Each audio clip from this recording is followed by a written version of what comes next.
अस्सलाम वालेकुम। Recipes bye Bushra में खुश आमदीद।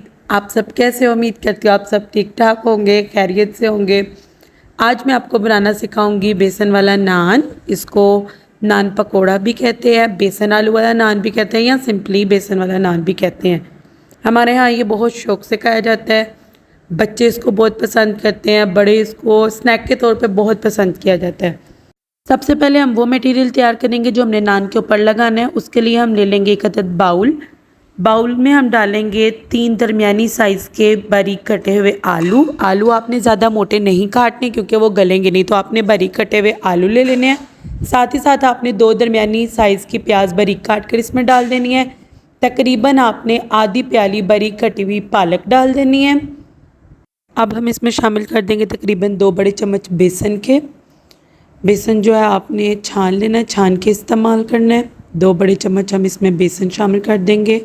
नमक आपने हस्बे ज़रूरत और हस्बे जायका इसमें शामिल कर लेना है। साथ ही साथ तकरीबन आपने 1 चम्मच लाल मिर्च पाउडर का इसमें डाल देना है। तकरीबन 1/4 चम्मच हम इसमें हल्दी शामिल कर देंगे और मसाला जात में हम 1 चम्मच इसमें ज़ीरा डाल देंगे और साथ ही साथ सूखा धनिया हम इसमें डाल देंगे तकरीबन 1 चम्मच।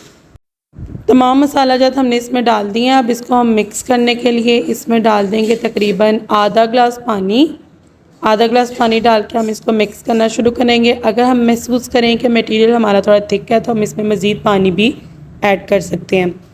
मटेरियल हमने अच्छी तरह से मिक्स कर लेना है कि इसमें कोई भी मसाले की या बेसन की गुठली ना रहे। तमाम मटेरियल अच्छी तरह मिक्स हो जाए तो आपने इसको रख देना एक साइड पे और आपने ले लेने हैं नान। जितने नान आपने फ्राई करने हैं उनको आपने एक दफ़ा पानी में डिप कर लेना है, पानी में डिप करके निकालना है। उसके बाद आपने इस तरह से उसकी बैक साइड को बेसन में डिप करना है। बेसन में डिप करके अब इस साइड को आपने अपने हाथ पे रख लेना है। एक हाथ पे रख के दूसरे हाथ की मदद से आपने इसके ऊपर आलू और बेसन का जो मिक्सचर हमने बनाया हुआ था वो आहिस्ता आहिस्ता आपने इसके ऊपर पेस्ट करना शुरू कर देना। फोक की मदद से आपने मटेरियल जो है नान की हर तरफ लगाना है। याद रखें मटेरियल आपने अच्छी तरह से स्प्रेड कर लेना है कि नान का कोई भी कॉर्नर ना रहे। इस तरह आपको फुली लोडेड बेसन वाला नान मिलेगा खाने को। अब हमारा नान फ्राई करने के लिए बिल्कुल रेडी है। एक पैन में आपने ऑयल गरम कर लेना है। इस प्री हीट ऑयल में आपने इस तरह से नान डाल देना है। साथ आपने एक लकड़ी के चम्मच की मदद से या कोई भी चम्मच आप इस्तेमाल कर सकते हैं, आपने ऑयल जो है वो नान के ऊपर आहिस्ता इस तरह से गरम ऑयल डालते जाना है ताकि इसकी ऊपर वाली लेयर जो है वो भी थोड़ी सी पक जाए। उतनी देर में नीचे वाली साइड जो है नान की वो ब्राउन होना शुरू हो जाएगी, पकना शुरू हो जाएगी। साथ ही साथ आपने ऑयल डालते रहना है ताकि ऊपर वाली लेयर भी जो है उसमें कच्चापन ना रहे और वो भी साथ साथ पकती रहे। जब आप महसूस करें कि नान का नीचे वाला हिस्सा जो है वो मुकम्मल तौर पर पक चुका है तो आप इसकी साइड चेंज कर दें। ये देखिए नान के नीचे वाला हिस्सा जो है वो गोल्डन ब्राउन हो चुका है और बहुत खूबसूरत कलर आ चुका है।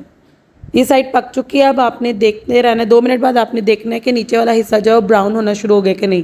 तो नीचे वाला हिस्सा हमारा पक गया है तो नान को हमने प्लेट में निकाल लिया है। गर्मा गर्म हमारा बेसन वाला आलू वाला नान बिल्कुल तैयार है।